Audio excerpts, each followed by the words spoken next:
Hello students, मेरा नाम है मोहम्मद अनस और मैं आपके सामने हाजिर हूँ हमारा 9th क्लास के एंट्रेंस की तैयारी के लिए जो हमारा ये पहला लेक्चर है, जो एक डेमो लेक्चर की तरह आप देख रहे हैं। तो खैर ये जो पहला लेक्चर है ये हम आपको इसमें कवर करेंगे क्या? हम कवर करेंगे crop production and management chapter को। अब इस पूरे चैप्टर को तो बहुत इंपॉसिबल है एक ही क्लास में कवर करना, लेकिन हम आपको बहुत थोड़ी सी चीजें, बहुत इंपॉर्टेंट चीजें इसमें बताने वाले हैं। हम आपके साथ यहाँ जुड़े हुए हैं डिजी क्लासेस प्लेटफॉर्म पर। डिजी क्लासेस प्लेटफॉर्म पे अगर आप ये वीडियो देख रहे हैं तो आप कहीं ना कहीं जानते हैं कि ये क्या चीज है। अगर आप नहीं जानते तो मैं आपको यहां बताऊंगा सबसे पहले कि भाई ये एक ऑनलाइन प्लेटफॉर्म है, ऑनलाइन लर्निंग प्लेटफॉर्म है जो बहुत कम से कम बहुत अफोर्डेबल फीस में आपके लिए लाया है 6th क्लास, 9th क्लास और 11th क्लास के एंट्रेंस की प्रिपरेशन के बैचेस।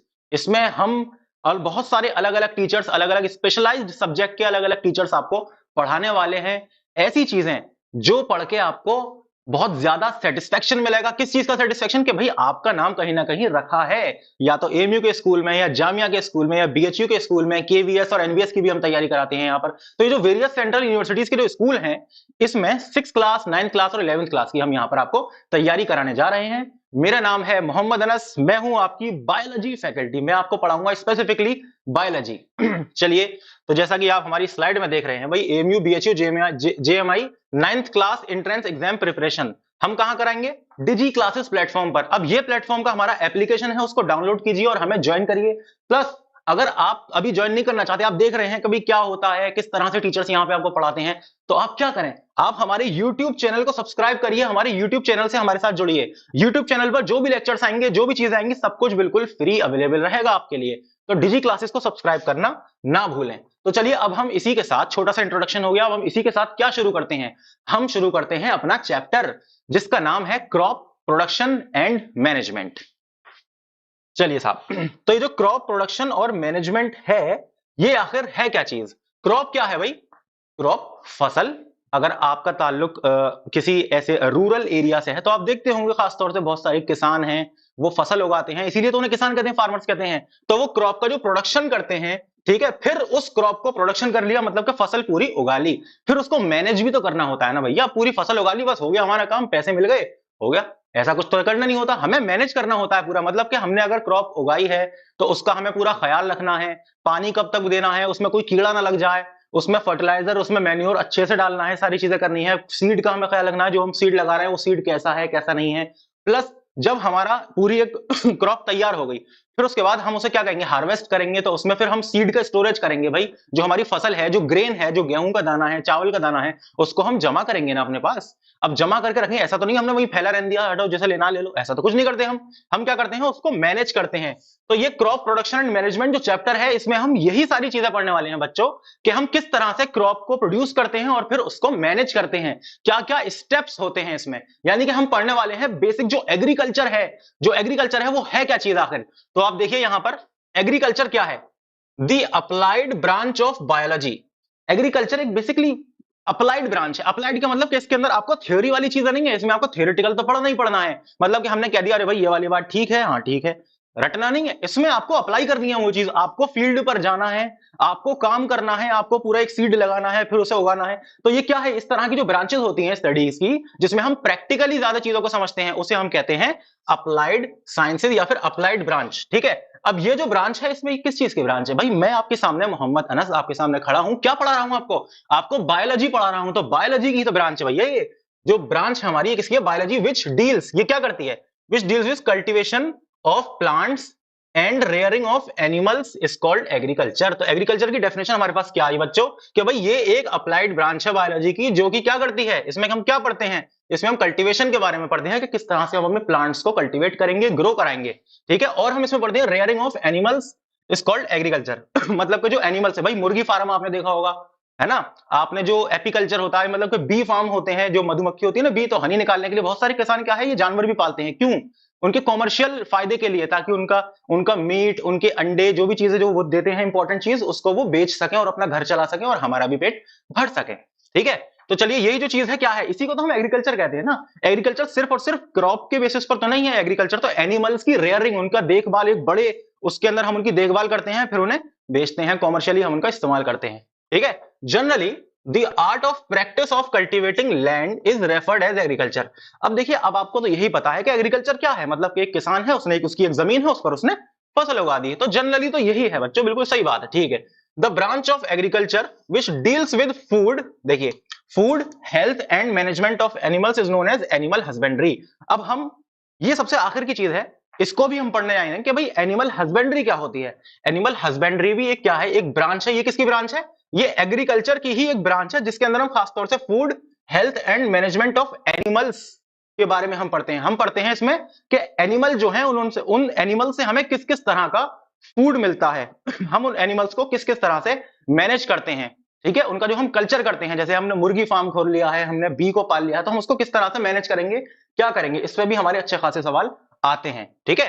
अच्छा, अब हम आते हैं लौट के हमारे चैप्टर पे, ठीक है। वैसे तो हम चैप्टर पे हम कहीं गए नहीं थे, लेकिन फिर भी हम एनिमल वाली बात पे निकल गए थे, तो दोबारा से आ रही है आप क्रॉप प्रोडक्शन की, क्रॉप वाली चीज पर। क्रॉप क्या है आखिर? When plants of the same kind, देखिए, एक तरह के प्लांट्स, ऐसा नहीं है कि भाई एक चावल का लगा दिया, एक गेहूं का लगा दिया, एक ज्वार लगा दिया, एक बाजरा लगा दिया, ऐसे तो नहीं करते भाई। चावल है तो पूरा चावल ही चावल है, गेहूं है तो गेहूं ही गेहूं है, पूरी लाइन में या पूरे एक पर्टिकुलर एरिया में, सही है। तो same kind are grown and cultivated at one place on a large scale is called a crop. भाई एक जगह पर, बहुत बड़ी जगह पर, छोटी मोटी नहीं, बहुत बड़ी जगह पर, एकड़ों के हिसाब से, गजों के हिसाब से क्रॉप हमने लगाई, यानी कि किसान ने लगाई। कैसे लगाई? एक तरह के प्लांट्स लगाए। भाई वही तो है, जो एक तरह के जो प्लांट्स लगे हैं एक तरह के पूरे लार्ज स्केल पर, क्या है वो? वही तो है हमारी क्रॉप। यही हमारी क्रॉप की डेफिनेशन, सिंपल सी, ठीक है। इसमें हम सेम काइंड ऑफ प्लांट्स जो है वो लगाते हैं बहुत लार्ज स्केल पर, बहुत बड़ी जगह पर, ठीक है। चलिए, जैसा कि आपको ये देखिए फोटो में नजर आ रहा है ना, ये कितनी सारी जगह, क्या आपको इसमें ये अलग अलग तरह के प्लांट्स नजर आ रहे हैं? नहीं, ये एक ही तरह के प्लांट्स हैं। ये सब प्लांट्स क्या हैं? ये एक ही तरह के तो हैं भैया, एक ही तरह के प्लांट्स हैं। देखिए कितनी ज्यादा जमीन है, जहां तक हमारी नजर जा रही है ये पूरे प्लांट्स ही प्लांट्स बिखरे पड़े, यानी कि पूरी क्रॉप लगी हुई है अच्छे से तो यही है बस। अच्छा, क्रॉप्स जो हैं are classified on the basis of the seasons. अब देखिए, अब हम उस पोर्शन में आ रहे हैं जिस पोर्शन से सवाल अच्छा खासा आता है और पूछा जाता है। वो सवाल क्या है वो देखिए, हमें बताया गया अभी यहां पर कि भाई जो क्रॉप है हमारी वो सीजन्स के हिसाब से हमने डिवाइड कर रखी है। यानी कि जैसे सीजन आते हैं, भाई मॉनसून आया है, गर्मी है, सर्दी है, बरसात है, तो इन सीजन के हिसाब से हमने क्रॉप डिसाइड कर रखी है। भाई ये वाली क्रॉप जो है ये गर्मियों में ही आती है, ये क्रॉप जो है ये सर्दियों में आती है, ये क्रॉप रेनी सीजन में आती है। तो वो कौन कौन सी क्रॉप्स हैं उसके बारे में जो डिटेलिंग है वो हम अब पढ़ने वाले हैं। क्या पढ़ने वाले हैं हम? सबसे पहले हम पढ़ने वाले हैं भैया खरीफ क्रॉप के बारे में, ठीक है बच्चों। तो अब देखिए, ये वो सेक्शन है जहां से 101% मैं डंके की चोट पे कहता हूं कि सवाल यहां से आएगा। क्यों कह रहा हूं मैं ऐसा? अच्छा देखिए, अगर नहीं भी आया तो अब वो तो भाई कोई नहीं जानता क्या आ सकता है, लेकिन अभी तक के जितने भी इंट्रेंसेस हुए हैं उसमें यहां से सवाल आया है। खरीफ क्रॉप, रबी क्रॉप, जेड क्रॉप, यहां से सवाल आया ही आया है। तो इसलिए ये बहुत ज्यादा इंपॉर्टेंट पोर्शन बन जाता है आप लोगों के लिए कि आप इसको बहुत अच्छे से रट लें। मैं आपको रटाऊंगा, यानी कि मैं आपको पढ़ाऊंगा रटने। देखिए कुछ चीजें तो हैं बायोलॉजी में जो हमें याद होनी ही चाहिए, कोई रटना कोई बुराई वाली चीज नहीं है, लेकिन स्मार्टली रटना ये जरूरी है। ऐसा नहीं कि हमें पता ही नहीं है क्या बात चल रही है, बस हमने रट लिया कि जहां पे ये वर्ड आया तो हमें ये करना है, ऐसा कुछ नहीं। समझ के रटना है, यानी कि हमें समझ हुई हो पूरी कि क्या बात हो रही है और हमें उसके बारे में वो चीज हमें याद भी रहे। तो रटने का मेरा मतलब वो है, ये नहीं कि कुछ भी बिना सोचे समझे हमने रट लिया, वो नहीं करना है हमें। चलिए, तो चलिए हम खरीफ क्रॉप की अगर हम बात करें तो the crops which are grown, कब ग्रो होती हैं? ड्यूरिंग द मॉनसून या रेनी सीजन। भैया रेनी सीजन में जो ग्रो होती है क्रॉप उसे हम कहते हैं खरीफ क्रॉप, और हम इसके बारे में जानते हैं वो क्या है? जून से सितंबर के बीच, ठीक है। बिल्कुल, बहुत सारे सवाल इस पर ड्राइव होकर आते हैं कि जून से सितंबर में कौन सी क्रॉप होती है ग्रो? भाई खरीफ क्रॉप होती है। ऑप्शन में दे देगा खरीफ क्रॉप, रबी क्रॉप, जेड क्रॉप या बोथ या फिर नन ऑफ दीज, कुछ भी दे सकता है। तो भाई जून से सितंबर आर कॉल्ड खरीफ क्रॉप्स, ठीक है। फॉर एग्जाम्पल, अब इसकी एग्जाम्पल भी आती है, जैसे कि विच one of the following is a kharif crop, उसमें एग्जाम्पल दे देगा, एक इनमें से कोई देगा और बाकी अलग रख देगा। समझ रहे हैं आप? बहुत समझदार हैं। चलिए, फॉर एग्जाम्पल मेज, मिलेट यानी बाजरा की अगर हम बात करें, कॉटन क्रॉप्स, ये सब क्या हैं? ये खरीफ क्रॉप हैं। ये क्या है? खरीफ क्रॉप है। बिल्कुल अच्छे से याद हो जाना चाहिए भैया, मेज है, मिलेट है, बाजरा है, कॉटन क्रॉप्स हैं, ये सब क्या है? खरीफ क्रॉप है। अच्छा, seeds of these crop are sown. अच्छा अब एक और बात कि ये कब सो किए जाते हैं इनके सीड, यानी कि क्रॉप उगाई हम कब शुरू कर रहे हैं? Sown in the beginning of the monsoon season. कब हम करते हैं? जब मॉनसून सीजन, जब बारिश का सीजन बिल्कुल शुरू होने वाला होता है, हम तब करते हैं, ठीक है। After maturation these crops are harvested at the end of the monsoon, और मॉनसून के एंड पर हम क्या करेंगे, मॉनसून जब खत्म होगा यानी कि अक्टूबर टू नवंबर के आसपास हम क्या करेंगे, हम इस क्रॉप को हार्वेस्ट कर लेंगे। अच्छा, अब इसमें बहुत इंपॉर्टेंट एग्जांपल भी है, वो है आपका राइस। भैया धान जो होती है वो भी तो है, वो भी तो खरीफ क्रॉप ही है ना हमारी, जो रेनी सीजन में हम उगाते हैं। क्यों? क्योंकि उसे बहुत ज्यादा पानी चाहिए।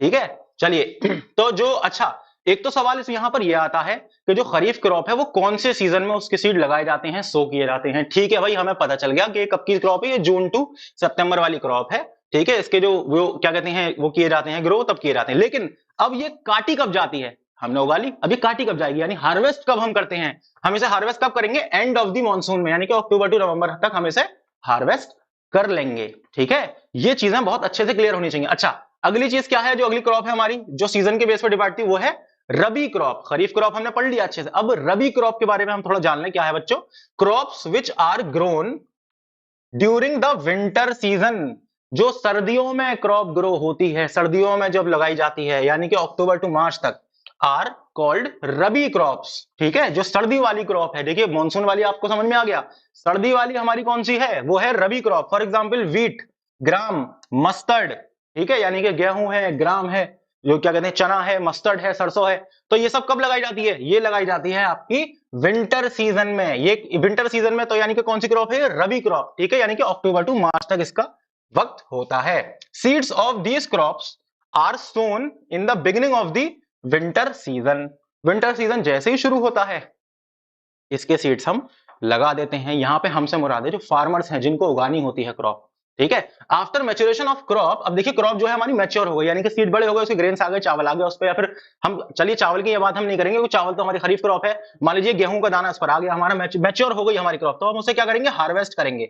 हार्वेस्ट करने का मतलब क्या है, हमने कटाई करी क्रॉप की, क्रॉप को हम हटाते हैं ना वहां से, फील्ड में तो नहीं लगे रहेंगे, वो तो खराब हो जाएंगे सारे के सारे दाने। तो हार्वेस्ट हम करेंगे eight the end of the winter season. कब करेंगे, जब विंटर सीजन खत्म होगा, हो गया होगा या खत्म होने वाला होगा, just about to the and.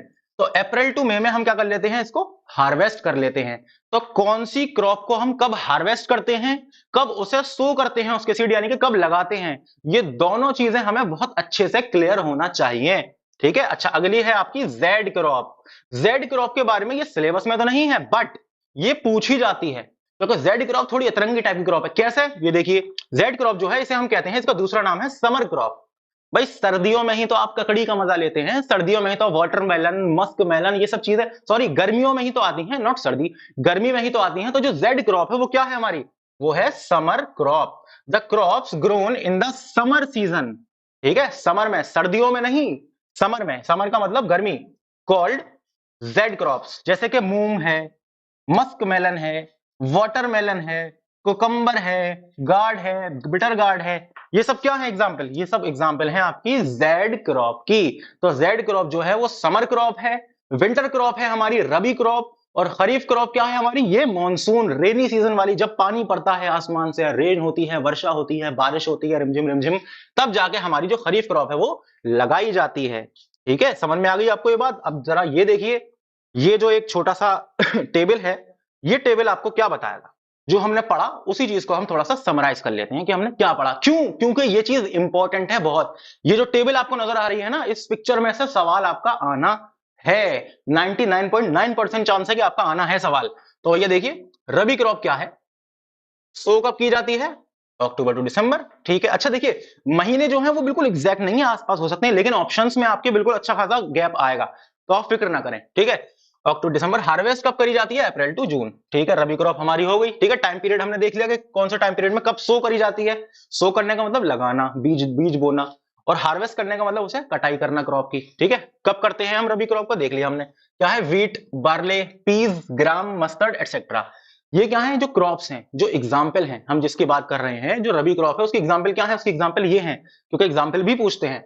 और कौन सी स्टेट्स में अक्सर ये होती है, मतलब इसकी सबसे ज्यादा उपज, खपत इनकी कहां होती है, कोई पंजाब है, हरियाणा है, हिमाचल प्रदेश है, जम्मू एंड कश्मीर है, उत्तराखंड है, उत्तर प्रदेश। ये कुछ स्टेट्स इंडिया की ऐसी हैं जहां पर रबी क्रॉप जो है वो अच्छी खासी हमें देखने को मिलती है, नजर आती है। ठीक है, अच्छा अब हम बात करें अगर आपके खरीफ क्रॉप की। ठीक है, तो खरीफ क्रॉप कब सो की जाती है, ये की जाती है भैया जून जुलाई में सो करी जाती है। ठीक है, और ये हार्वेस्ट कब करी जाती है, यानी कि कब कटाई होती है इसकी, ये हार्वेस्ट होती है सितंबर टू अक्टूबर में। यानी कि हम इसकी कटाई कब करते हैं, सितंबर टू अक्टूबर में। ये क्या है, खरीफ क्रॉप है हमारी। अब ये जो खरीफ क्रॉप है, देखिए हमारी क्या थी, इसकी जो एग्जाम्पल है, जो क्रॉप्स है कौन कौन सी है, राइस है, मेज है, ज्वार है, बाजरा है, तूर है, मूंग है, उड़द, cotton, jute, groundnut, soybean etcetera. ये सब क्या है, अरे भाई ये सब खरीफ क्रॉप की एग्जाम्पल हैं, जो कब करी जाती हैं, जो होती हैं कब, जल्दी बताइए। राइस हमारा कब होता है भैया, मानसून में तो होना है ना, रेनी सीजन में, अभी हमने पढ़ा था। बहुत अच्छे। कौन कौन सी स्टेट्स में सबसे ज्यादा होता है, Assam, West Bengal, coastal regions of Orissa. Coastal region का मतलब है जो समुद्र के किनारे वाले रीजन है उड़ीसा के, आंध्र प्रदेश, तेलंगाना, तमिलनाडु, केरला एंड महाराष्ट्र। यहां पर हमें ये वाली जो क्रॉप्स हैं हमारी, जो खरीफ क्रॉप है, ये बहुत अच्छे से देखी जाती हैं। जो अगली क्रॉप है वो है बेटा जेड क्रॉप। तो जो जेड क्रॉप है वो क्या है, वो सोन एंड हार्वेस्टेड इन मार्च जुलाई। तो ये बहुत कम टाइम के लिए होती है कि भैया सोन करी हमने और फिर बहुत कम टाइम में ये पूरा वो बड़ा हो गया हमारा प्लांट और हमने निकाल लिया, यानी कि between rabi and kharif crop. सवाल ऐसे भी आ सकता है, हालांकि ये सवाल कभी नहीं आया कि which type of crop can be grown in between rabi and kharif crop. अब भाई हम घूम गए, क्योंकि ये सवाल कभी किसी किताब में मैंने तो नहीं पढ़ा, इतने सालों से मैं पढ़ा रहा हूं 11th और 9th एंट्रेंस के लिए, मैंने कभी ये सवाल नहीं पढ़ा जो मैंने अभी आपको बोल के बताया। ये अचानक मुझे ध्यान आ गया, मैंने बना दिया अभी के अभी। तो ये सवाल भी आ सकता है, उम्मीद है जब मैं बना सकता हूं तो कोई भी बना सकता है भाई। वो टीचर तो इतने विद्वान टीचर बैठे हैं, अच्छे टीचर बैठे हैं, बहुत अच्छे एक्सपीरियंस लिए, तो वही क्वेश्चन पेपर आपका सेट करेंगे। चलिए खैर, तो जो हमारी जो क्रॉप है हमने देख लिया भाई, रबी और खरीफ के बीच में क्या है, मार्च जुलाई के बीच में हमारी क्या लगती है, जेड क्रॉप होती है, इसका टाइम होता है। तो सीजनल फ्रूट्स हैं आपके, वेजिटेबल्स हैं, फॉडर है, क्रॉप, ये सब क्या है, ये सब इसकी क्रॉप्स है ना, एग्जांपल है, जैसे वाटरमेलन है, मस्क मेलन है, अभी हमने डिटेल में पढ़ा बहुत अच्छे से। अच्छा ये कहां कहां पे होता है, most of the northern and north western states. Northern states और नॉर्थ वेस्टर्न। नॉर्थ स्टेट मतलब कौन सी, जैसे कि आपका यूपी आ गया, ऊपर थोड़ा ऊपर आ रही है, पंजाब हरियाणा साइड आ रही है, ठीक है। तो यहां पर ये सारी क्रॉप जो है वो अच्छे से देखी जाती है। अच्छा अगली बात क्या है, अब हम बात करेंगे कि जो हम एग्रीकल्चर अपना कर रहे हैं, जो हम क्रॉप उगा रहे हैं, ग्रो कर रहे हैं, तो जो क्रॉप की जो प्रैक्टिसेस हैं, यानी कि एग्रीकल्चरल जो प्रैक्टिसेस हैं वो क्या है, हम ऐसा क्या क्या करें, स्टेप बाय स्टेप हम क्या करें कि हमारी जो क्रॉप है वो अच्छे से हो जाए, हम उसका अच्छे से ख्याल रख पाए। तो जो पूरा स्टेप बाय स्टेप पूरा जो पोर्शन है वो हम कैसे करेंगे, देखिए एग्रीकल्चरल जो प्रैक्टिसेस है हमारी वो क्या है, all activities which farmers do, जो फार्मर करते हैं पूरी सारी की सारी एक्टिविटीज टोटल, यानी कि फार्मर आखिर कौन कौन से स्टेप्स फॉलो करते हैं अपनी क्रॉप को ग्रो करने के लिए। For the cultivation of plants are called agricultural practices. तो प्लांट को कल्टीवेट कराने में जो फार्मर्स जो स्टेप्स का इस्तेमाल करते हैं वो कौन कौन से स्टेप्स होते हैं, अगर फार्मर पहले क्या करता है, फिर क्या करता है, फिर क्या करता है, फिर एंड में वो अपनी कटाई कर लेता है, यानी कि हार्वेस्टिंग, फिर उसके बाद क्या करता है, वो हम सब अच्छे से पढ़ेंगे इसमें। For doing various activities a farmer needs different types of tools. अच्छा अब ये जो भी अलग अलग काम कर रहे हैं, क्योंकि देखिए ऐसा तो नहीं है कि बीज आ गए बस हमारे हमने डाल दिया हो गया हमारी क्रॉप, ऐसा नहीं, बहुत सारे टूल्स का हम इस्तेमाल करते हैं। टूल्स का मतलब क्या है कि जो औजार हैं, जो फार्मर्स हैं, बहुत सारे औजार, जैसे हल का इस्तेमाल हो रहा है, कल्टीवेटर, ट्रैक्टर लाता है फार्मर अपनी जमीन को प्लफिंग और टिलिंग करने के लिए, यानी कि हम हिंदी में कहें तो खेत को जोतने के लिए, सही है। चलिए, तो farmers need different types of tools, these tools which are involved in cultivation of plants are called agricultural implements. तो एग्रीकल्चरल इंप्लीमेंट्स हम उन टूल को कहते हैं, उन औजारों को कहते हैं जिन औजारों का इस्तेमाल एक क्रॉप प्रोडक्शन में यानी कि एग्रीकल्चरल फील्ड में हम करते हैं, ठीक है। Farmers perform agricultural practice in a sequence. आप अगर क्रॉप उगा रहे हैं तो ऐसा तो नहीं है कि आपने बीज डाला, कटाई कर ली, फिर इरिगेशन कर रहे हैं, मतलब कि फिर पानी दे रहे हैं, ऐसा तो कुछ नहीं करते आप भाई। सबसे पहले क्या करते हैं, स्टेप बाय स्टेप चीजें फॉलो करते हैं ना। आपको जमीन में उगाना है तो सबसे पहले आप क्या करेंगे, वेरियस एग्रीकल्चरल प्रैक्टिस में सबसे पहले आप क्या करेंगे, सबसे पहले आप सॉइल को प्रिपेयर करेंगे। सबसे पहला स्टेप क्या होगा कि जो जमीन है आपकी वो इस लायक बन जाए कि उसके अंदर से पौधा निकल सके, उसके अंदर से क्रॉप जो है वो अच्छे से ग्रो हो सके। तो आप क्या करेंगे, सबसे पहले प्रिपरेशन ऑफ सॉइल करेंगे, ठीक है। यानी कि ये देखिए सॉइल प्रिपेयर करते हुआ हमें एक किसान नजर आ रहा है यहाँ फिगर में। दूसरी बात हम क्या करेंगे, सोइंग करेंगे। जब हमने सॉइल प्रिपेयर कर ली फिर हम क्या करेंगे, बीज को सो कर रहे हैं, देखिए ये बीज बो रहा है, हम क्या करेंगे, सोइंग करेंगे, यानी कि बीज बोना, हम बीज बोएंगे, ठीक है, अच्छी बात है, हमने कर लिया। फिर हम क्या करेंगे, एडिंग मैन्योर एंड फर्टिलाइजर, ठीक है। जो हमारी जमीन है उसमें हम जो उसको अपनी खपत को और अच्छा करने के लिए, यानी कि जो हमारी क्रॉप है वो बहुत अच्छी हाई यील्डिंग क्रॉप हो, बहुत अच्छे से उसमें पैदावार हो, बहुत ज्यादा गेहूं आए, तो उसके लिए हम क्या करेंगे, उसमें मैन्योर यानी कि खाद डालेंगे, खाद डालते हैं ना, एडिंग मैन्योर एंड फर्टिलाइजर्स का हम काम करेंगे। फिर इरिगेशन करेंगे, अरे भाई पानी भी तो देंगे। इरिगेशन का मतलब क्या है, बेसिकली पानी देना। तो देखिए यहाँ पे पानी दिया जा रहा है स्प्रिंकलर सिस्टम के थ्रू, पानी बौछार की जा रही है। पानी देंगे, फिर उसके बाद हम क्या करेंगे, अब जब हमने पानी दे दिया हमने, हमारा सीड है वो अब ग्रो होना शुरू होगा। अब थोड़ा इंतजार करेंगे, हम इंतजार कर रहे हैं। वहां पे हमने कौवा ऐसा करके लगा रखा है बेचारा, है ना, स्केयर क्रो जिसे हम कहते हैं, मतलब कि स्केयर क्रो मतलब कि जो क्रोज वगैरह होते हैं, जो बर्ड्स होती हैं, उन्हें डराने के लिए जो एक हम पुतला सा लगा देते हैं, ठीक है, तो हमने वो लगा रखा है उसे। अब क्या हो रहा है, इंतजार चल रहा है। इंतजार किस चीज का चल रहा है कि हमारे प्लांट बड़े होंगे, फिर उसमें से बीज निकलेगा यानी कि ग्रेन्स निकलेगा, फिर उसको हम लेंगे, ठीक है। अच्छा, अब इसी इंतजार के दौरान क्या है, हमारी जो क्रॉप है, जो सीड हमने लगाया है, वो तो निकलता ही निकलता है, साथ में और क्या निकलता है भाई, क्या सिर्फ और सिर्फ एक ही जैसे प्लांट आपके छोटे छोटे वीड्स आ जाते हैं ना, वहां पे क्या आ जाते हैं, वीड आ जाते हैं। वीड का मतलब जो जंगली पौधे हैं, जो जंगली प्लांट्स हैं, वो वहां पर अवेलेबल हो जाते हैं, वो वहां पे हमें नजर आते हैं कि अरे भैया, हमारा तो सरसों का खेत है, इस सरसों के खेत में ये वाला पौधा क्या कर रहा है।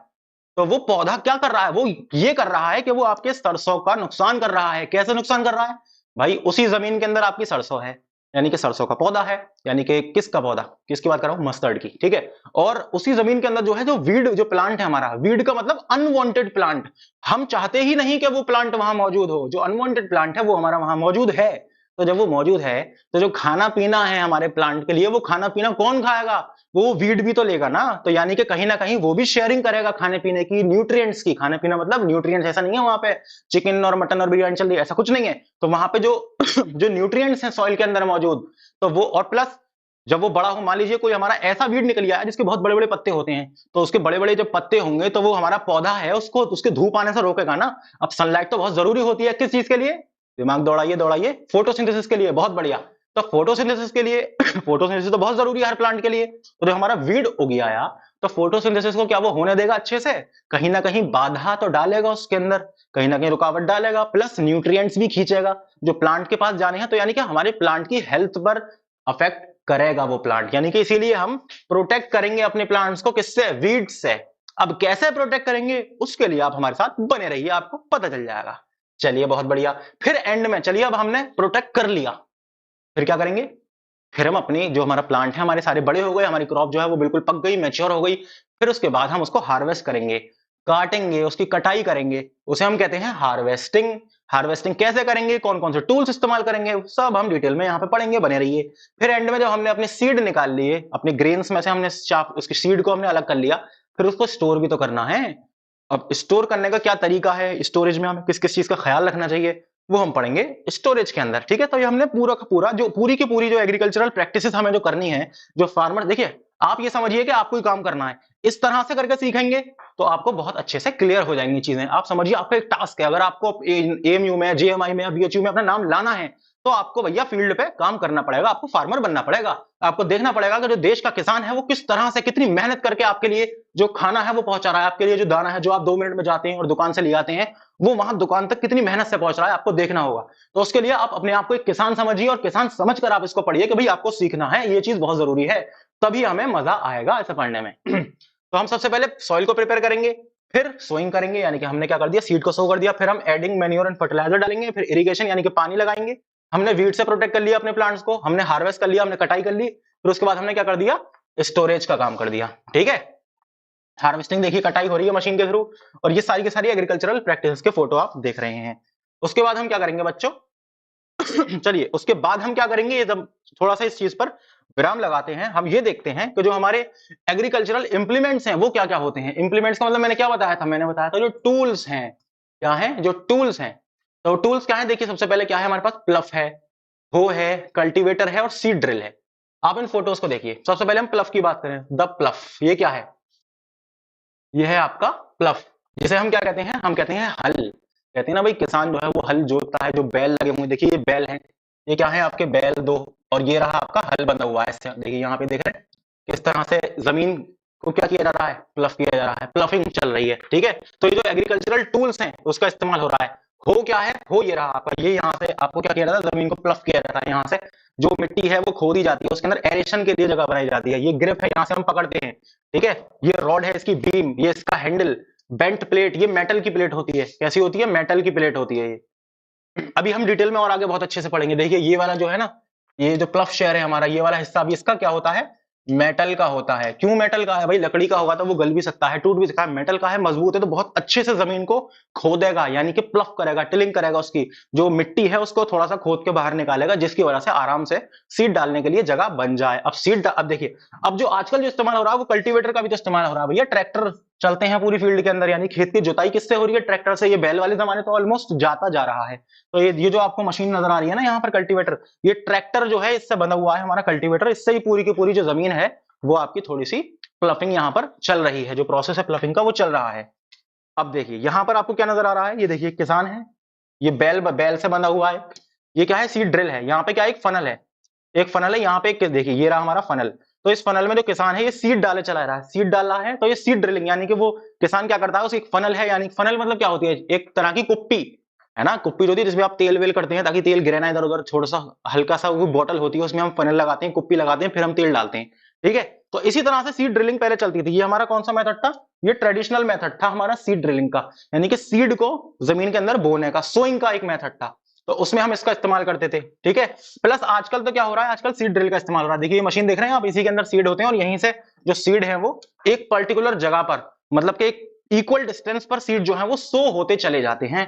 तो आजकल बहुत ज्यादा टेक्नोलॉजी आगे बढ़ गई है, तो ये पुराने पुराने जो चीजें हैं ये सब एडवांस होती चली जा रही हैं। तो हमें पुरानी चीजों के बारे में तो पता होना ही चाहिए कि कौन कौन सी चीजें होती हैं। भाई प्लफ है हमारा, जिससे हम प्लफिंग करते हैं, हो है, ये भी प्लफिंग में वीड्स को उखाड़ने में काम आता है। कल्टीवेटर है जो कि आपका प्लफिंग में हेल्प करता है, और सीड ड्रिल है जो कि सोइंग में हेल्प करता है। तो ये सारे के सारे हमने जो ट्रेडिशनल टूल है ये हमने यहाँ पर देख लिए। ठीक है, अब हम क्या देखेंगे?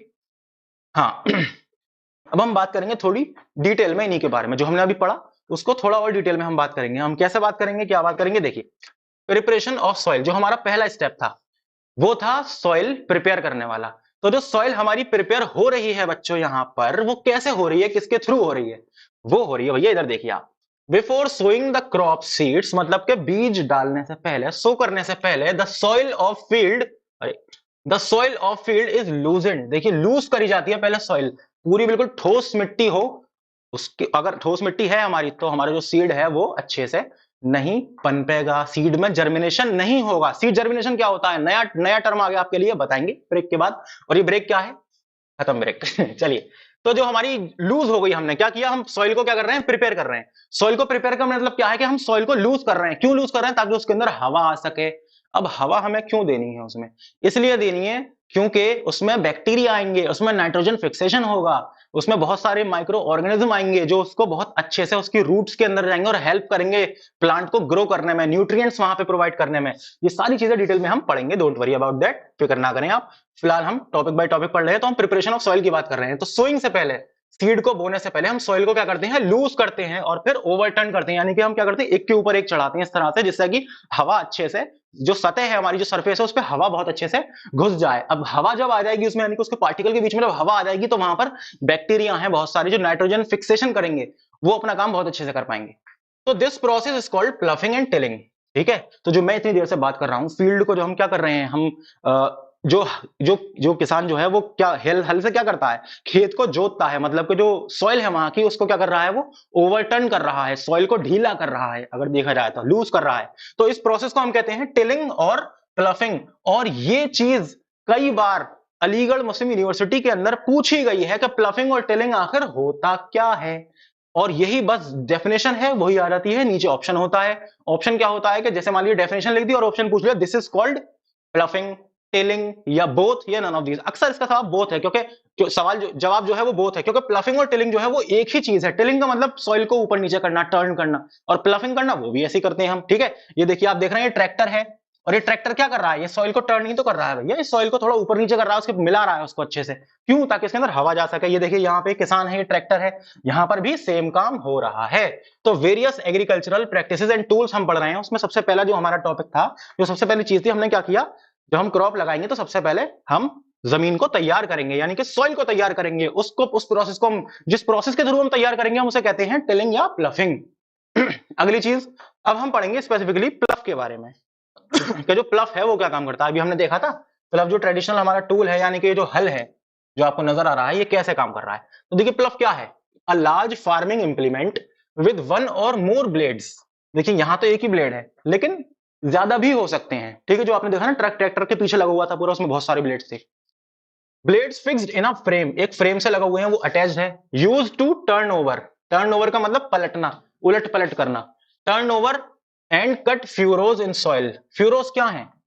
कट फ्यूरोज का मतलब क्या है कि जो सॉइल में जो डेले होते हैं ना, मिट्टी के डेले होते हैं, बड़े बड़े से मिट्टी के डेले, उनको भी कट करना, उनको खत्म करना, कॉल्ड प्लफ। तो ये जो टूल है हमारा जिससे हम ये कर रहे हैं, जिसके अंदर ब्लेड लगे हुए हैं, एक या एक से ज्यादा मेटल ब्लेड लगा हुआ है, जो कि किस काम में आ रहा है? देखिए, जमीन को या उसको, हमारी जो सॉइल है उसको वो करने में, ओवरटर्न करने में काम आ रहा है, ठीक है, ढीला करने में, लूज करने में। प्लफ में be made of only would, ये वुड का भी हो सकता है, वुड एंड आयरन ओनली, या तो सिर्फ लोहे का होगा, या सिर्फ वुड का होगा, या फिर वुड और आयरन दोनों का मिक्स होगा। अक्सर जो है वो फार्मर जो यूज करते हैं वो मिक्स वाला यूज करते हैं, क्योंकि मिक्स वाला मजबूत भी है और अफोर्डेबल भी है कहीं ना कहीं। ठीक है, चलिए, प्लफ शेयर क्या होता है भैया? The main cutting blade of प्लफ। ये कई बार आया है कि भाई प्लफ शेयर क्या है? ये जो है ना, जो मेन कटिंग ब्लेड जो है, इसे हम कहते हैं प्लफ शेयर। ये देखिए यहाँ पे प्लफ शेयर यहाँ नजर आ रहा है आपको, दिस इज प्लफ शेयर। जो जो चीज जमीन के अंदर जा रही है, जो मिट्टी को वहां से निकाल रही है, ओवरटर्न कर रही है, लूज कर रही है, वो क्या है? वो है प्लफ शेयर। ठीक है, अच्छा, अगली चीज क्या है हमारी जो हम पढ़ेंगे, वो है हो। ये क्या है? A tool which is use for removing weeds. हो का काम क्या है? जो वीड्स हैं, वीड्स मतलब जो अनवांटेड प्लांट्स हैं, उनको हटाना, उनकी छटाई करना। And for loosening the soil, और ये प्लफिंग यानी कि लूज करने में भी काम आता है। जो हम बात कर रहे हैं ओवरटर्न करने में, लूज करने में भी किसका काम, क्या काम आता है? ये जो हो है, ये जो आपको इंस्ट्रूमेंट नजर आ रहा है, ठीक है, इसकी ये रॉड है पकड़ने वाली, ये ग्रिप है, ठीक है, यहाँ पे क्या है? ये इसकी बेंट प्लेट है, जो यहाँ पे क्या करती है? सॉइल है बहुत सारी, तो इस सॉइल को क्या कर रही है? प्लफ कर रही है, ठीक है, इसके अंदर एरेशन के लिए। कल्टीवेटर, कल्टीवेटर आपका ये रहा पूरा का पूरा, जो एक साथ ये सारा का सारा काम कर रहा है, ठीक है, ट्रैक्टर के थ्रू यहाँ पे ड्राइव किया जा रहा है कल्टीवेटर। इससे क्या हो रहा है? Now days ploughing is done by a tractor driven cultivator. जो प्लफिंग है वो किसकी वजह से हो रही है, मतलब कि किसके थ्रू हो रही है? आजकल किसके थ्रू हो रही है? वो ट्रैक्टर के थ्रू हो रही है, ठीक है। चलिए, the use of cultivator saves labour time, BOUR। चलिए, तो जो लेबर है, यानी कि बहुत सारे लोग लगते हैं। अगर हम उस तरह से, अगर हम एक हल को, अगर हम हल चलाते हैं, तो हल में देखिए बहुत ज्यादा मेहनत लगेगी, बैल लगेंगे, इंसान लगेंगे बहुत ज्यादा, और सबसे बड़ी बात, वक्त बहुत लगेगा। तो उस वक्त को बचाने के लिए, बहुत सारी लेबर को बचाने के लिए, टाइम बचाने के लिए, क्या है भाई, एक बंदा है, उसने ट्रक लिया और भाई चलो भाई काम शुरू करो। तो अब इससे क्या है? टाइम बच रहा है, पैसा बच रहा है, बहुत सारी चीजें बच रही हैं हमारी, क्योंकि टाइम ही पैसा है। देखिए, अगर किसान जो है वो अगर काम करेगा उसके अंदर, खेत के अंदर, तो वो लेबर रखेगा अपनी, तो उसको भी तो उसे पैसे देने पड़ेंगे। अब यहाँ पे अकेला किसान ही पूरा का पूरा जो खेत है उसे अच्छे से वो कर दे रहा है, टिलिंग कर दे रहा है, उसकी प्लफिंग कर दे रहा है, किसकी मदद से? कल्टीवेटर की मदद से। यानी, और प्लस कल्टीवेटर में इतने सारे ब्लेड होते हैं, तो बहुत ज्यादा बड़ा एरिया वो एक बार करता चला रहा है, एक बार में। ठीक है, इस चीज को थोड़ा इमेजिन करने की कोशिश करिए। अगली चीज क्या है हमारी? Sowing of seed. चलिए, अब हमने क्या कर लिया? हमने अपनी जमीन को तैयार कर लिया बच्चों। अब हम क्या करेंगे? अब हम करेंगे सीड की सोइंग। अब हम अपने बीज जो हमारे पास है, हम उसको बोएंगे। तो सोइंग ऑफ सीड हम करेंगे। For sowing, farmers obtain certified seeds from state agriculture department and seed corporation.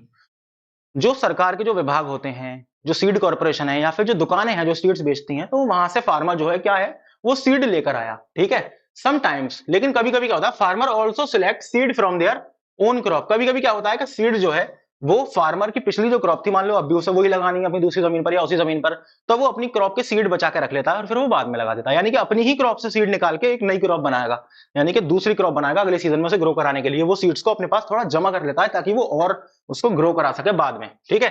For selection of seed, अच्छा ये चीज इंपॉर्टेंट है, ये कौन से सीड का इस्तेमाल वो करेगा? क्या सारे के सारे सीड जो हैं वो बिल्कुल जरूरी हैं या वो बिल्कुल वायबल होते हैं? वायबल का मतलब कि वो सीड जो जर्मिनेट कर सकता है। क्या सारे सीड जर्मिनेट करते हैं? भाई कभी ना कभी कोई ना कोई सीड तो खराब होगा ना, थोड़ा सा कोई दिक्कत कहीं ना कहीं आ जाएगी, कोई टूट जाएगा, फट जाएगा, किसी में इंफेक्शन हो जाएगा।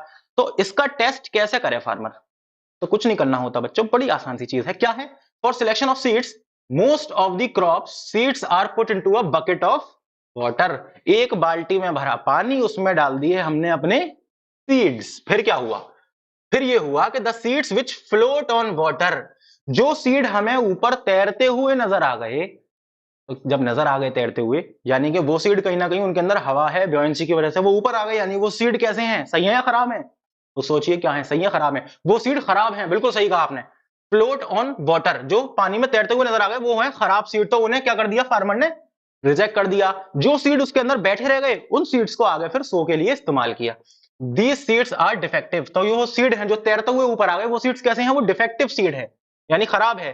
The seeds which remain submerged, मतलब कि जो डूबे हुए रहे, वो सिलेक्ट कर लिए जाते हैं फॉर सोइंग। तो सो करने के लिए जो हमारे डूबे हुए सीड हैं, जो पानी के अंदर ही रहे, जो ऊपर नहीं आए, उसको फिर इन्होंने इस्तेमाल किया सो करने के लिए। अब सो करने का देखिए ट्रेडिशनल मेथड हमने आपको बताया, ये फनल लगा हुआ है, इसके अंदर यहाँ सीड डाला जा रहा है, और यहाँ पर ये क्या है, ये अपने हाथ से दबाएगा तो थोड़ा सा अंदर जाएगा जमीन में, और यहाँ पे सीड डाल देगा। फिर क्या करेगा, ये थोड़ी सी मिट्टी उसके ऊपर ढक देगा। जो फार्मर है, इसलिए 2 लोग चाहिए होते हैं इस काम के लिए। ट्रेडिशनल मेथड है, पुराना तरीका है, जो पहले वो इस्तेमाल किया करते थे, या फिर जो गरीब किसान है जो आज भी इस्तेमाल कर रहा है, जिसके पास इतने पैसे नहीं है कि वो क्या खरीद ले, एक सीड ड्रिल खरीद ले। देखिए पूरी की पूरी मशीन है, यहाँ पे सीड होती है इसके अंदर, और ये अपने आप सीड को जो है वो सो करती चली जाती है एक पर्टिकुलर डिस्टेंस पर। ठीक है, एक पर्टिकुलर डिस्टेंस पर सीड को सो करती चली जाती है।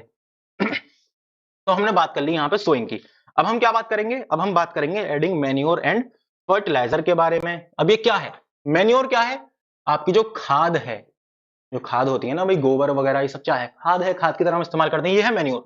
फर्टिलाइजर क्या है, ये केमिकल है, खासतौर से क्या है, ये केमिकल जो है इसके अंदर, यानी कि नाइट्रोजन है, पोटेशियम है, फास्फोरस, यानी जो वो मिनरल्स जो है वो किसके अंदर, इनऑर्गेनिक सॉल्ट्स हैं, जो कहां पे तैयार किए गए, फैक्ट्री के अंदर तैयार किए गए, यानी कि सिंथेसाइज किए गए, ह्यूमन मेड है ये फर्टिलाइजर। और ये मैन्योर क्या है, ये नेचुरल है, ठीक है, ये ह्यूमन मेड नहीं है। चलिए अब हम ये होता क्या है हम डिटेल में देखते हैं यहाँ पे। Like other plants, crop plants also obtain their mineral nutrients from the soil.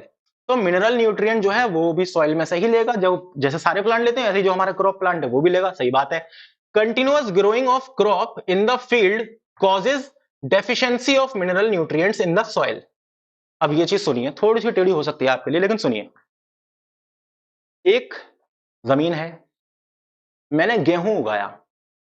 अब जब मैंने गेहूं उगाया उस जमीन पर एक सीजन में, तो अच्छी बात है, बहुत गेहूं बहुत बढ़िया हुआ, मजा आ गया, वो बेहतरीन बिका अच्छा खासा मार्केट में, और बहुत अच्छी खासी हमारी खपत हुई।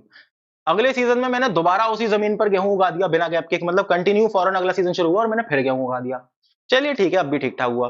फिर तीसरी बार मैंने गेहूं उगा दिया, फिर चौथी बार। तो क्या आप मुझे ये बताएं कि जो उसके अंदर जो न्यूट्रिएंट्स प्रेजेंट थे, क्या वो उतने के उतने ही रहेंगे जब हमने पहली बार उगाया था? जो हमने पहली बार अपने सो करे थे सीड, क्या उतने ही न्यूट्रिएंट्स रहेंगे सॉइल में? नहीं। जो प्लांट जब उगा है तो उसने सॉइल के अंदर से न्यूट्रिएंट खींचे हैं ना, सॉइल के अंदर से लिया है, और सॉइल के अंदर न्यूट्रिएंट आ नहीं पा रहे इतनी आसानी से, क्योंकि आप कंटिन्यू से टाइम दे ही नहीं रहे जरा भी। तो अब क्या क्या होगा, तब भैया डेफिशिएंसी हो जाएगी मिनरल्स की, यानी जो मिनरल्स हैं, जो न्यूट्रिएंट्स हैं, उनकी डेफिशिएंसी हो जाएगी कहां पर, सॉइल के अंदर। So the manure is added to the soil to make up deficiency of mineral nutrients. तो क्या ऐड किया जाता है, मैन्योर को ऐड किया जाता है, खाद को, इसलिए कहते हैं ना गोबर वगैरह, जो आपके केले के छिलके, सब्जी वगैरह जो होती है उसके छिलके होते हैं, वो सब का क्या बना के, मैन्योर बना के किसान जो है वो इस्तेमाल करता है अपनी फील्ड में। क्यों इस्तेमाल करता है, ताकि ये जो डेफिशिएंसी ऑफ न्यूट्रिएंट्स है, यानी जो कमी है न्यूट्रिएंट्स की, वो सॉइल के अंदर ना हो।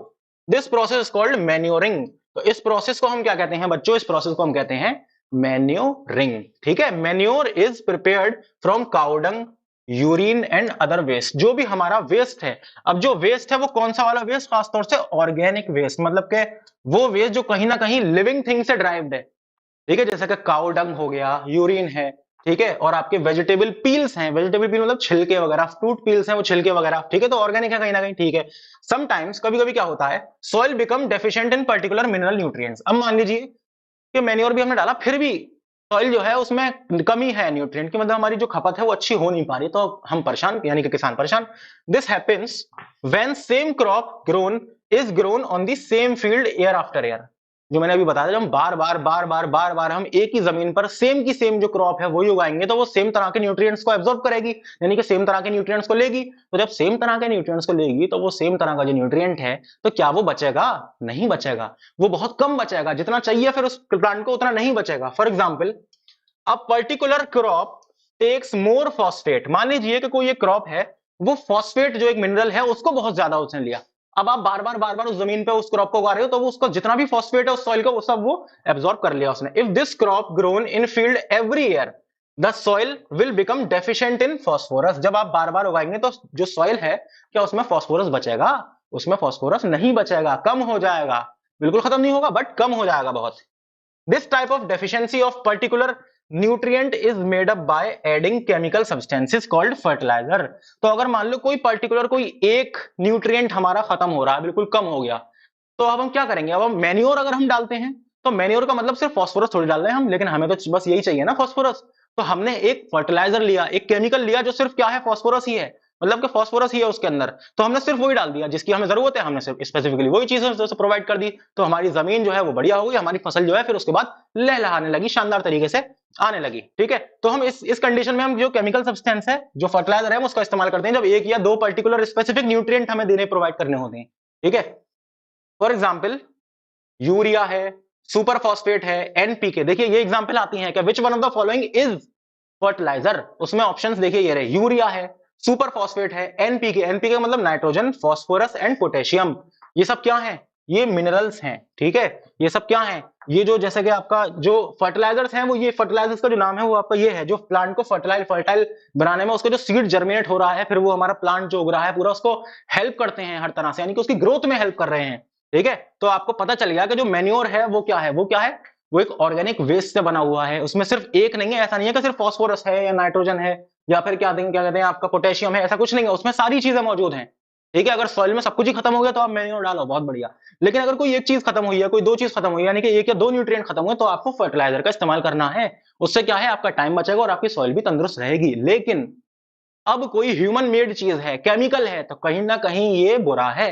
अब ये कहां बुरा है, किस तरह से बुरा है, इसकी बात हम करेंगे बाद में, जब हम उसका दूसरे टॉपिक्स पढ़ेंगे। सबसे पहले हम क्या करते हैं, थोड़ा सा इसके बारे में जानते हैं, क्योंकि इसमें सवाल आता है।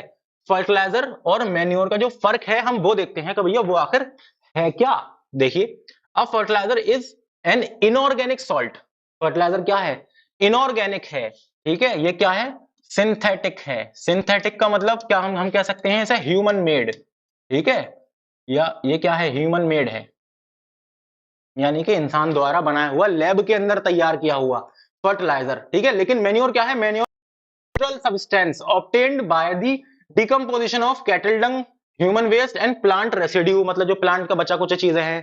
ठीक है, जो ह्यूमन का वेस्ट है या फिर किसी एनिमल का वेस्ट है, तो कैटल डंग है, गोबर वगैरह है, तो ये नेचुरल सब्सटेंस है, ये नेचुरली ये बनता है मैन्योर। जो खाद है वो नेचुरली बनती है, लेकिन फर्टिलाइजर को हम बनाते हैं सिंथेटिकली, लैब के अंदर ह्यूमंस उसे बना रहे हैं केमिकल का इस्तेमाल करके। कौन से किस तरह का क्या होता है, ये स्पेसिफिकली इनऑर्गेनिक सॉल्ट्स होते हैं। ठीक है, क्या होते हैं हम डिटेल में डिस्कस करेंगे। अब fertiliser is prepared in factories, जैसा कि मैंने कहा लैब के अंदर बनता है, यानी कि फैक्ट्रीज में बनना है खासतौर से फर्टिलाइजर। लेकिन manure prepared in the field, ये हम फील्ड में ही बनाते हैं। हमने भाई कचरा जो भी हमने फील्ड में डाल दिया, वो फील्ड में बैक्टीरिया वगैरह लगे हुए हैं, अपना काम कर रहे हैं, बैक्टीरिया फंजाई वही बना रहे हैं इसको। सही है। अब fertiliser does not provide any humus to the field, fertiliser जो है वो ह्यूमस प्रोवाइड नहीं करता फील्ड में, लेकिन मैन्योर जो है वो करता है ह्यूमस प्रोवाइड। इस पर भी कई बार सवाल आया है कि कौन सा जो है ह्यूमस प्रोवाइड करता है, कौन सा नहीं करता। तो कौन करता है भाई, मैन्योर करता है, और फर्टिलाइजर नहीं करता ह्यूमस प्रोवाइड। लेकिन ये ह्यूमस है क्या भला, ये ह्यूमस आकर है क्या चीज, तो हम देखते हैं भाई ये क्या चीज है। ये देखिए आप, humus, humus is the top layer of the soil formed by decaying और decomposition of inorganic matter, inorganic नहीं organic matter, like animal remains, shed leaves, cow dung या फिर डंग ऑफ कैटल। ठीक है, ये मैंने पढ़ दिया क्या लिखा है, अब मैं इसको समझाता हूं। क्या है भाई ह्यूमस, जो सॉइल की हमारी टॉप लेयर है, जो सॉइल की सबसे ऊपर वाली सतह है, यानी जो हम छू रहे हैं, जैसे अगर यहाँ मिट्टी है तो मैं इसको छूंगा तो वो ऊपर सबसे ऊपरी सतह है, तो उस ऊपरी सतह के अंदर बहुत सारी जो डिकम्पोजिशन का काम चल रहा है, यानी कि बैक्टीरिया ने जो चीजें हैं, जो ऑर्गेनिक चीजें हैं, जैसे कि मान लीजिए काउ डंग है आपका, वो पड़ा हुआ है। ठीक है, आपके वेजिटेबल पील्स हैं वो पड़े हुए हैं।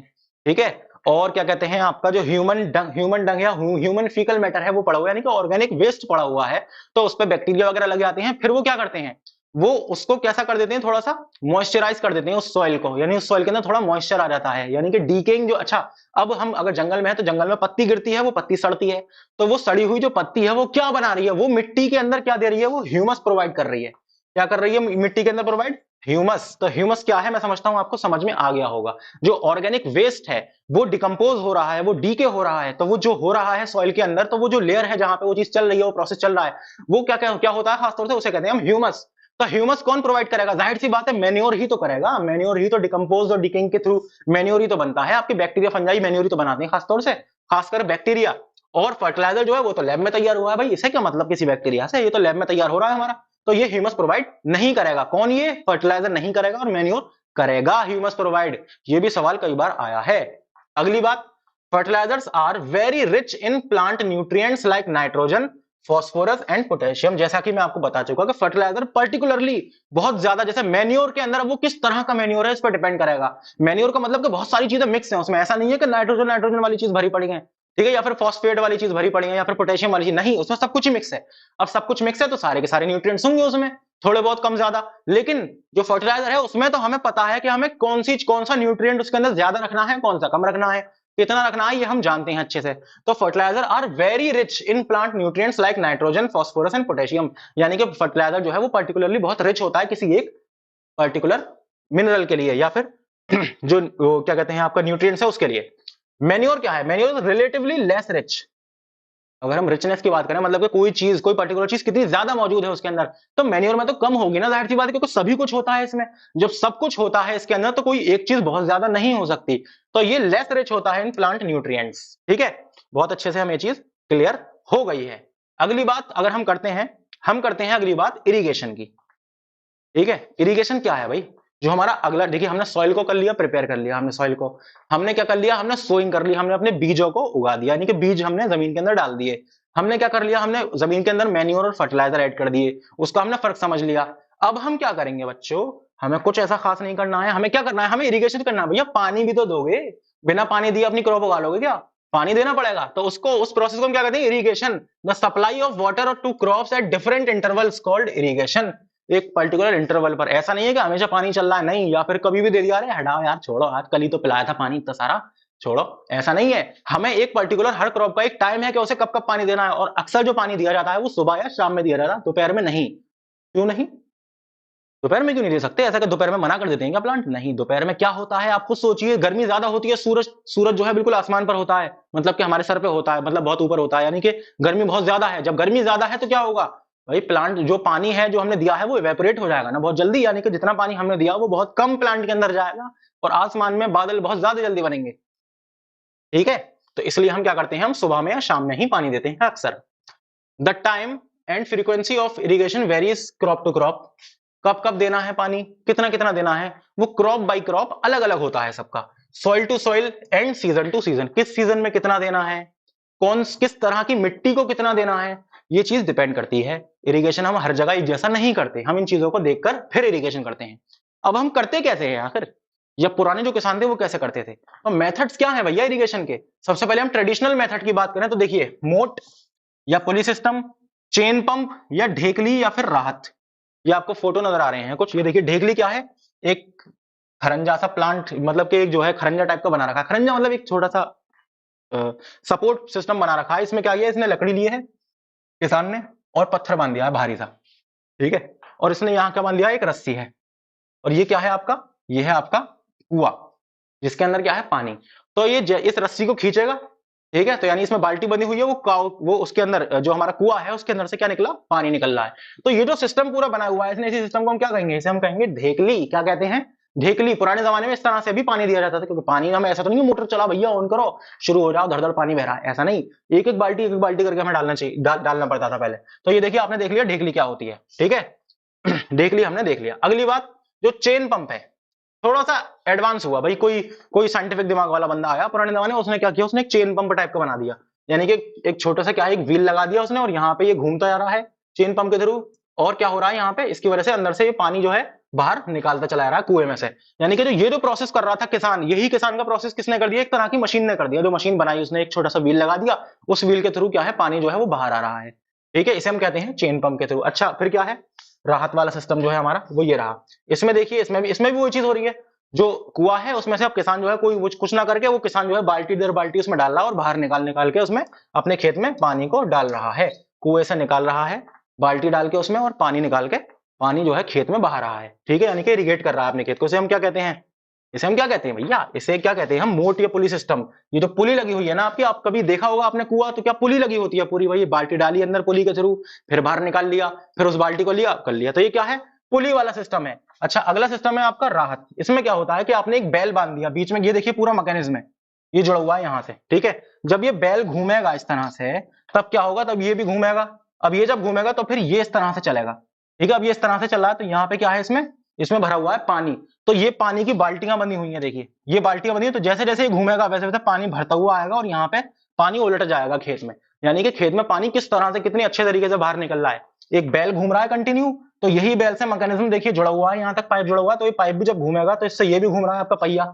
अब जो पहिया लगा हुआ है घूम रहा है, इस पहिए पे लगी हुई है बाल्टियां, तो वो बाल्टी पानी को भर रही है नीचे से और ऊपर आ रही है, फिर पानी जो है डल रहा है, यानी ग्रेविटी का बहुत शानदार इस्तेमाल हो रहा है यहाँ पर। तो इस सिस्टम को क्या कहते हैं, रिवर सिस्टम या फिर राहत जिसे हम कहते हैं।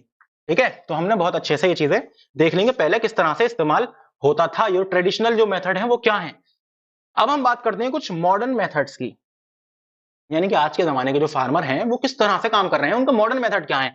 तो दो सिस्टम है सबसे बेस्ट, स्प्रिंकलर सिस्टम और ड्रिप सिस्टम।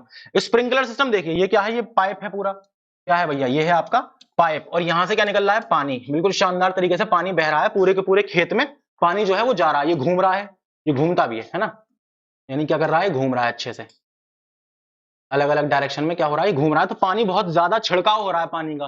सही है, तो ये क्या है, पूरा सिस्टम हमारा स्प्रिंकलर सिस्टम। अगला क्या है, ड्रिप इरिगेशन। ये सबसे शानदार तरीका है जो मैं समझता हूं, ड्रिप सिस्टम। क्यों? क्योंकि इसमें पानी जरा वेस्ट नहीं होता। ये आपका प्लांट है, ये क्या है, मान लीजिए ये यहाँ पे आपका सीड है, ठीक है, तो यहां पर ये क्या है, ये पाइप जा रहा है, इसी पाइप के अंदर यहाँ पे एक छोटा सा होल कर दिया, अब यहाँ पे टिप टिप टिप टिप पानी जो है वो यहाँ पे गिर रहा है, यानी बूंद जो बूंद बूंद बूंद बूंद पानी की कंटिन्यू चलती जा रही है। अब बूंद चल रही है यानी कि पानी की कमी वहां हो ही नहीं रही, पानी बहुत ज्यादा ना बह रहा ना कोई, जितना पानी चाहिए उतना का उतना पानी वहां पे कंटिन्यू मौजूद है। तो जब पानी वहां पर है तो प्लांट जो है वो बहुत अच्छे से ग्रो करेगा हमारा। ये जो सिस्टम है ये सिस्टम कहलाता है ड्रिप इरिगेशन, यानी कि ड्रिप बाय ड्रिप। आपने ड्रिप देखी है, आप हॉस्पिटल अगर जाते हैं तो आप देखते होंगे मरीजों को ड्रिप लगी रहती है, बूंद बूंद टपकता रहता है उसमें, फिर वो हमारी वेन से जुड़ी हुई है, तो वही ड्रिप इरिगेशन है आपका। अब ये ड्रिप इरिगेशन सबसे ज्यादा कहां इस्तेमाल होता है, जाहिर सी बात है उस जगह जहां पे पानी बहुत कम है, जो ड्राई एरियाज हैं, जो राजस्थान वगैरह इस तरह के जो ड्राई एरियाज हैं, यहां पे क्या इस्तेमाल होता है, कौन सा इरिगेशन टाइप, ड्रिप इरिगेशन। ये सवाल भी कई बार आया है इरिगेशन से, ये चीज बहुत इंपॉर्टेंट है कि मॉडर्न मेथड में एक ड्रिप इरिगेशन टाइप का जो मेथड है, इसमें जो प्लांट की जो जड़ है वहीं जड़ के पास पाइप में छेद कर दिया हल्का सा, और वहां पर हल्के हल्का हमारा जो बूंद है, बूंद बाय बूंद हमारा पानी टपकता रहेगा और प्लांट को पानी मिलता रहेगा, यानी कि इरिगेशन कंटिन्यू चलता रहेगा। उसको हम क्या कहते हैं, ड्रिप इरिगेशन। इससे क्या है, हमारा पानी बचता है। ठीक है, ऐसा नहीं है कि पानी एवेपोरेट होकर चला गया। अब ऐसा नहीं है कि हम स्प्रिंकलर सिस्टम यूज कर रहे हैं तो पानी बिल्कुल वेस्ट हो रहा है, नहीं, लेकिन पानी बहुत ज्यादा इस्तेमाल हो रहा है। ठीक है, क्या सारा का सारा पानी पी रहे होंगे पौधे, नहीं ना, अब कुछ पानी तो वो ऊपर जा रहा होगा आसमान में, कैसे, सूरज भैया है ना वहां पर, तो सूरज भैया जब है, जब अपनी गर्मी निकाल रहे हैं, तो गर्मी से क्या होगा, पानी इवेपोरेट होगा, तो इवेपोरेट होकर जा रहा हो, लेकिन इसमें कोई गुंजाइश ऐसी खास है नहीं इवेपोरेशन की, या अगर हो भी रहा है तो बहुत कम हो रहा है, यानी कि पानी जितना चाहिए उतना ही इसमें मिल रहा है प्लांट को, कुछ ज्यादा पानी नहीं मिल रहा। तो ये हमारे मॉडर्न मेथड्स थे, किसके, इरिगेशन के। अच्छा, अब हम बात कर रहे हैं किसकी, वीड से प्रोटेक्शन की। ठीक है, हम अपनी बात को इसी बात पे खत्म करेंगे। सुन लिए जरा ये बात, थोड़ा सा मुझे पता है कि आप लोग बहुत देर से सब्र किए बैठे हैं, तो थोड़ा सब्र का फल ले लीजिएगा अपना। तो प्रोटेक्शन फ्रॉम वीड्स, जो वीड मैंने आपको क्या बताया था, क्या होते हैं, द अनवांटेड प्लांट्स। वीड क्या है बच्चों, unwanted plants in the fields are called weeds. जो फील्ड के अंदर जो अनवांटेड प्लांट्स आपके उग आए, जो प्लांट हमें नहीं चाहिए, वो क्या होता है, उसे हम क्या कहते हैं, उन्हें हम कहते हैं weeds. Seeds of these weeds spread through agencies like air, water, birds and other animal. अब भाई हवा है वो भी आपके खेत में आएगी, पानी आप डाल ही रहे हैं या कहीं से पानी आ रहा है उसमें, ठीक है, पानी है, बर्ड्स हैं, भाई चिड़िया भी आती हैं खेत में, अलग अलग जानवर भी आ जाते हैं खेतों में आपके, तो ये जानवर, ये चिड़िया, सब क्या है, ये सीड्स को ले आती हैं। भाई इधर उधर से खेत में गई, कहीं से सीड ले आई अपनी बॉडी पर लगाकर सीड किसके लिए आए, जो अनवांटेड प्लांट्स हैं। अब हमने सारी कंडीशन यहाँ पर अपनी फील्ड में सारी कंडीशन हमने ऐसी बना रखी है कि कोई भी सीड इसके अंदर हम डालेंगे बहुत अच्छे से वो उग जाएगा, यानी हमने इसे खाना पानी सब चीज प्रोवाइड कर रखी है, न्यूट्रिएंट्स वगैरह हम नमी दे रहे हैं, हम पानी, हमने सॉइल तैयार कर रखी है, ठीक है, और हमने क्या कर तैयार कर रखा है, हमने सॉइल को प्रिपेयर कर रखा है अच्छे से, प्लफिंग कर रखी है, टिलिंग कर रखी है, फिर हमने सो कर रखे हैं अपने सीड्स। अब इन्हीं बीच में कोई और दूसरा कोई जानवर या कोई बर्ड कोई और सीड ले आता है, कोई किसी अनवांटेड प्लांट का जो हमें वहां पे नहीं चाहिए, और वो सीड वहां पर हो गया, उग गया, तो उस सीड से हम कैसे बचाएं, यानी कि वो जो उग गया हमारा प्लांट, जो अनवांटेड प्लांट है, हम उससे किस तरह से अपनी फसल को बचाएं। तो हम देखते हैं कैसे हम बचा रहे हैं। Weeds share water, sunlight, space, nutrients with the crop plants. ये मैंने आपसे बात करी थी कि अगर कोई वीड प्लांट, यानी कि अगर कोई अनवांटेड प्लांट आ गया आपकी फील्ड में, तो वो क्या करेगा, वो भाई आपका जो प्लांट है उसके जो उसका जो हक है वहां पर रहकर जो भी वो न्यूट्रिएंट्स ले रहा है, जो सनलाइट ले रहा है, जो वाटर ले रहा है, वो सबकी कहीं ना कहीं उसके आसपास कमी मौजूद कर देगा, क्योंकि उसे भी तो जिंदा रहना है ना, उसे भी तो वो खाना किसका छीनेगा, उसी का तो छीनेगा। तो जब वो उसका खाना छीनेगा तो यानी कि हमें ये प्लांट नहीं चाहिए। दस दे compete with the crop plants, तो वो कम्पीट कर रहा है जिंदा रहने के लिए, है कि नहीं, जिंदा रहने के लिए वो इससे कम्पीट करेगा जो क्रॉप प्लांट है। Therefore their removal is necessary, इसीलिए अब इसका हटना बहुत जरूरी है मेरे दोस्त। तो इसका हटना जब जरूरी है तो कैसे हटाएंगे हम, otherwise crop plants do not get sufficient space, water, sunlight and nutrient to grow healthier. अच्छा, अगर मान लो ये नहीं हटा तो हमारा जो क्रॉप प्लांट है वो बेचारा कैसा होगा? वो क्या बिल्कुल तंदुरुस्त होगा? क्या उसे बिल्कुल अच्छे से सनलाइट मिल पाएगी? क्या उसे अच्छे से न्यूट्रिएंट्स मिल पाएंगे? क्या उसे अच्छे से पानी मिल पाएगा? बिल्कुल नहीं। तो अगर नहीं मिलेगा उसे, तो इतना जुल्म उस पर क्यों करना? भाई इससे बढ़िया तो हम अपने वीड को हटा ही दें। जो भी हमारा वीड वहां पर आया, जो अनवांटेड प्लांट आया, हमें उसे हटाना है, तो उसे हटाने के लिए हम किसका इस्तेमाल करते हैं now days? For checking the growth of weeds, मतलब के ग्रोथ जो वीड की हो जाती है उससे टैकल करने के लिए, उसको चेक करने के लिए, उसे हटाने के लिए सर्टेन केमिकल्स आर यूज्ड। कुछ केमिकल्स का इस्तेमाल किया जा रहा है। वो केमिकल्स क्या हैं? उन केमिकल को हम कहते हैं बच्चों वीडीसाइड्स। क्या कहते हैं हम उन्हें? वीडीसाइड्स। देखिए साइड्स आ गया, मतलब कि क्या है? केमिकल की बात हो रही है यहां पे किसी। Such as 2,4-D। 2,4-D is the famous example of a weedicide. तो ये 2,4-D क्या है? ये एक केमिकल का नाम है, एक साइंटिफिक नेम है 2,4-D। ठीक है, केमिकल का। ये चीज कई बार पूछी गई है। कैसे पूछी गई है? विच one of the following is a weedicide. उसमें 3 नाम कुछ अलग थे, किसी दूसरे केमिकल के थे, और एक नाम था 2,4-D। तो क्या होगा जवाब हमारा? हमारा जवाब होगा 2,4-D। 2,4-D क्या है? ये एक वीडीसाइड है। ये देखिए, ये बेचारा किसान है, ये अपने पीछे क्या है? एक मशीन टांगे हुए है, और इसे क्या कर रहा है? छिड़क रहा है। किसको छिड़क रहा है? इस केमिकल को। कहां पर? अपनी क्रॉप्स पर, जहां पे वीड, जो वीडीसाइड, जो प्लांट है, जो वीड्स हैं, जो अनवांटेड प्लांट है, वहां पर छिड़क रहा है। क्यों छिड़क रहा है? ताकि वहां पर जो वीड्स हैं, जो अनवांटेड प्लांट्स हैं, वो खत्म हो जाएं, वो मर जाएं। अच्छा, वीडीसाइड की एक खास बात क्या है कि जो हमारी जो क्रॉप है, ये उसको ज्यादा क्या है? इसको नुकसान करता ही नहीं है ऑलमोस्ट। ऐसा नहीं है कि हमने छिड़क दिया और हमारी क्रॉप पे अगर आ गया तो उसे नुकसान हो जाएगा, नहीं, बिल्कुल नहीं। जो वीड्स हैं पर्टिकुलर, उस पे ही ये नुकसान करेगा, ये उन्हीं को खत्म करेगा। सही है। तो इसी के साथ हमारा जो लेक्चर है वो खत्म होता है। बहुत बहुत शुक्रिया आप सभी का। और मैं आप सभी बच्चों को बता दूं, अगर आपने अभी तक हमारा प्लेटफॉर्म जो डिजी क्लासेस है उसको ज्वाइन नहीं किया है, तो बच्चों आप सबके लिए जो डिजी क्लासेस है वो हम लेकर आए हैं। प्लेटफॉर्म क्यों लेकर आए हैं? हम तैयारी कर रहे हैं एंट्रेंस बैचेस की, 2024 की जो प्रिपरेशन हम कर रहे हैं, जिसमें हम क्या पढ़ेंगे? सारे सब्जेक्ट्स हम कवर करेंगे सिलेबस के साथ बहुत अच्छे से, सिर्फ और सिर्फ 999 रुपए में। 9th क्लास के एंट्रेंस की तैयारी सिर्फ होगी अब बहुत ही कम कीमतों पर। वो कीमत क्या है? वो प्राइस क्या है? वो है 999 रुपए। ठीक है, तो भैया आप फीस की टेंशन बिल्कुल नहीं लेनी है मेरे प्यारे बच्चों। आप सबको अपना नाम लाना है, बहुत अच्छे से पढ़ाई करनी है। हम AMU, JMI, BHU, NVS, KVS, हम सबकी तैयारी बहुत अच्छे से आपको कराएंगे। हमारे पास स्पेशलाइज्ड टीचर्स हैं, हमारे पास ऐसे टीचर्स हैं कि जो आपको पढ़ाएंगे और आपको मजा आएगा उनसे पढ़ने में। अब आप कमेंट बॉक्स में बताइएगा कि मैंने आपको किस तरह का पढ़ाया, आपको मजा आया नहीं आया, या नहीं आया, या फिर मैं अपनी क्या चीज है जो मैं अच्छे से इंप्रूव कर सकता हूं, जिससे कि मैं आपको बहुत अच्छे से पढ़ा सकूं। ठीक है, तो अब ये सारी चीजें, ये जो हम 9th के एंट्रेंस की तैयारी कर रहे हैं, सिर्फ और सिर्फ 999 रुपए में। लेकिन रुकिए, जो आपके लिए क्या है, एक ऑफर भी है। वो ऑफर क्या है? तो वो ऑफर ये है कि आप मेरा कोड इस्तेमाल करिए, जो मेरा कोड है ANASALIG। मेरा कूपन कोड का अगर आप इस्तेमाल करेंगे तो आपको और इस 999 में भी 10% की छूट मिल जाएगी। 10% का ऑफ आपका हो जाएगा, यानी कि पैसे एक तो ऑलरेडी इतने कम हैं, ऊपर से आप 10% और कम कर लेंगे। यानी 10% का मतलब 99.9 रुपए, यानी कि तकरीबन 100 रुपए ही आप इसमें और कम कर देंगे। तब जाके आपको ये आसानी से, जब आप मेरा कोड इस्तेमाल करेंगे, ये जो कोर्स है वो अवेलेबल हो जाएगा। तो आप जो है हमारे बैच को ज्वाइन करना ना भूलें। हमारा बैच चल रहा है बहुत शानदार, और आप आइए और आप आकर देखिए, इस डेमो लेक्चर को देखिए और बाकी टीचर्स के पास जाइए, यानी कि बाकी टीचर्स के जो लेक्चर्स हैं उनको देखिए। आपको समझ में आता है, मैं समझता हूं कि आपको समझ में आ रहा है, क्योंकि हम आपको इस तरह से अपनी पूरी जान झोंक दे रहे हैं समझाने में कि जो बच्चा है, जो इस हमारी जो देश है हमारा, जो इंडिया, ये एक डेवलपिंग नेशन है, अभी डेवलप्ड नहीं है, डेवलपिंग नेशन है। अब वो डेवलपिंग से डेवलप का जो सफर है, जो हमें तय करना है, वो कैसे होगा? भाई कैसे होगा? वो होगा एजुकेशन के थ्रू। तो हमारा जो मकसद है यहाँ पे वो क्या है? वो है एजुकेशन प्रोवाइड करना, अच्छे से अच्छी क्वालिटी एजुकेशन। हमारा मोटो क्या था? High quality education. हमारा मोटो क्या था? बहुत अफोर्डेबल प्राइसेस में, और वो प्राइस आपके सामने है, 999 रुपए सिर्फ।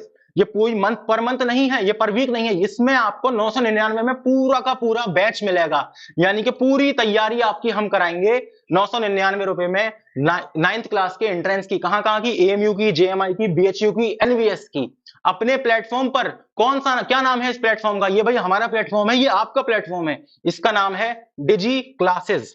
तो डिजी क्लासेस को ज्वाइन करना मत भूलिए, और मेरा कूपन कोड इस्तेमाल करिए ANASALIG 10% छूट के लिए। और ये छूट जो है सिर्फ शुरू के 400 बच्चों को मिलेगी, 400 बच्चों को।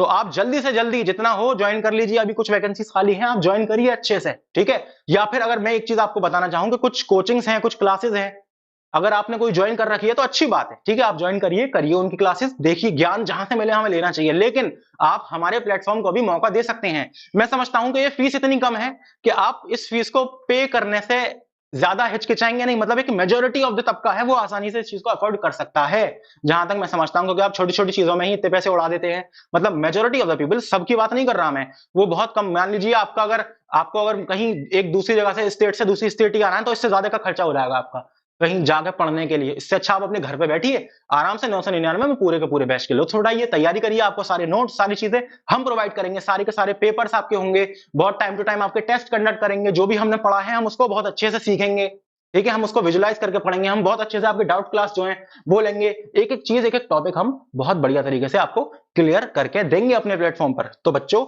इस प्लेटफॉर्म को ज्वाइन करना ना भूलें। और मैं कौन हूं?